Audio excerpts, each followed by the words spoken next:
গাজীপুর মহানগর কাশিমপুর ৪ নং ওয়ার্ড জামায়াতে ইসলামী ইফতার ও দোয়া মাহফিল অনুষ্ঠিত হয়েছে। অনুষ্ঠানের প্রধান অতিথি হিসেবে উপস্থিত ছিলেন গাজীপুর মহানগর জামায়াতের যুব ও ক্রীড়া সেক্রেটারি মোহাম্মদ নিয়ামত উল্লাহ শাকের। তিনি বলেন, স্বৈরাচার শাসক আওয়ামী লীগ জামায়াত শিবিরের নেতাকর্মীদের হামলা মামলা দিয়ে কারাগারে বন্দী করে রেখেছিল।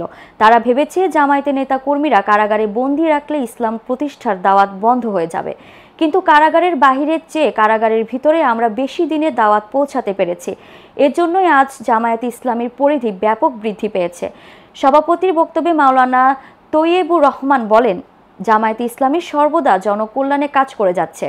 রমজানে এই পবিত্র মুহূর্তে আমরা আল্লাহর রহমত ও কল্যাণ কামনা করি এবং ইসলামী সমাজ প্রতিষ্ঠার জন্য ঐক্যবদ্ধ হয়ে কাজ করার আহ্বান জানাই। ৪ নং ওয়ার্ড বিএনপি সভাপতি মোস্তফা মিয়া বলেন, ১৫ বছরে আমরা যে নির্যাতিত হয়েছি তার চেয়ে বেশি নির্যাতিত হয়েছে জামায়াতে ইসলামী। বিএনপি জামায়াত একসাথে এই স্বৈরাচার শাসনের হাত থেকে দেশকে রক্ষা করেছে। ২৪-এর গণঅভ্যুত্থান অগ্রভাগে থেকে ইসলামপন্থীরা ছাত্র জনতা এই স্বৈরাচারের মস্তক ভেঙে দিয়ে দেশ থেকে তাদেরকে পালাতে বাধ্য করেছে।